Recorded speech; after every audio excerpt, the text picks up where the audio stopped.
that it appears that Iran is on the verge of being able to produce and maybe be producing nuclear weapons.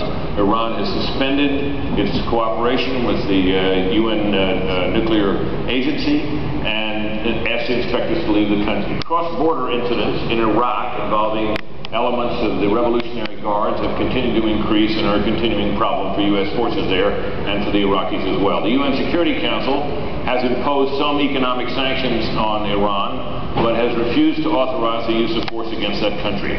In addition, the threats by Iran's leader against Israel have become more pronounced and more extreme. What do you do? Congressman Paul. Well, one thing I would remember very clearly is the president doesn't have the authority to go to war. He goes to the Congress. He goes to the Congress out of his threat to our national security.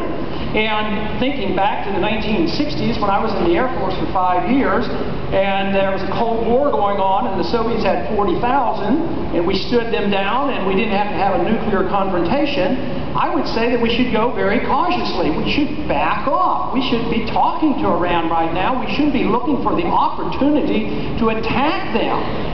They are, at the present time, according to the AEIA, cooperating, and by the end of the year, they're supposed to be willing to reveal all that they are doing. So instead of looking for this scenario where it is inevitable that we have to attack, I think we ought to be talking about how do you get along with some people that are deadly, like the Soviets and the Chinese and the many others. We don't have to resort to war every single time there's a confrontation.